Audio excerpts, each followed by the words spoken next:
ఈ కాంగ్రెస్ వచ్చిన తర్వాత మేము ఆ 45 టీఎంసీలు పక్కకు పెట్టేసి కేవలం 45 టీఎంసీలకు మాత్రం మేము ఇప్పుడు కట్టుకుంటామని చెప్పేసి చేయడం అనేది మొత్తం కూడా ఈ పాలమూరు, మా రంగారెడ్డి, వికారాబాద్ జిల్లా కావచ్చు, నల్గొండ జిల్లా భాగం కావచ్చు, ఇవన్నిటినీ మొత్తం ఎండబెట్టేటటువంటి పరిస్థితి కాంగ్రెస్ ప్రభుత్వం తీసుకున్నటువంటి నిర్ణయాల వల్ల వస్తుంది.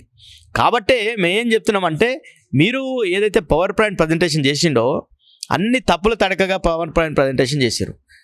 మొన్న హరీష్ రావు గారు స్పష్టంగా చెప్పారు, గతంలో 299 టీఎంసీలకు ఎందుకు ఒప్పుకోవాల్సి వచ్చింది, మీరు గతం సమైక్య రాష్ట్ర పాలనలో ప్రాజెక్టుల వారీగా అలికేషన్ ఉండే. ఆ రోజు 2 రాష్ట్రాలు కాదు, తెలంగాణ, ఆంధ్రప్రదేశ్ 2 ఒకటే రాష్ట్రంగా ఉండే. కాబట్టి ఈ ప్రాజెక్టుల వారీగా అలికేషన్ మాత్రం ఆ రోజు 299 టీఎంసీలు ఉంది. ఏదైతే బేసిన్ 69% కృష్ణానది మొత్తం కూడా తెలంగాణలో పారుతుంది. అదేవిధంగా హైదరాబాద్ మేజర్ ఒక డిపెండెంట్ కూడా దాని మీద ఉంది, మెట్రోపాలిటన్ సిటీ. అదేవిధంగా నల్గొండకు సంబంధించిన ఫ్లోరైడ్ ప్రాంతం కూడా దాని మీద ఉంది.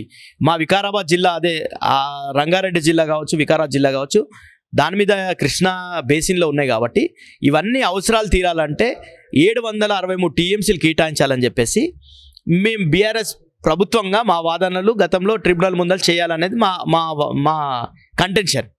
కానీ ఈరోజు రేవంత్ రెడ్డి గారు ఏమంటారు, మీరు 500 టీఎంసీలు ఇచ్చి ఏమన్నా చేసుకుని అంటాడు. ఈ వాదనలతోనే తెలంగాణకు నష్టం జరుగుతుంది. ఈరోజు రేవంత్ రెడ్డి అనే వ్యక్తి ఎవరండి?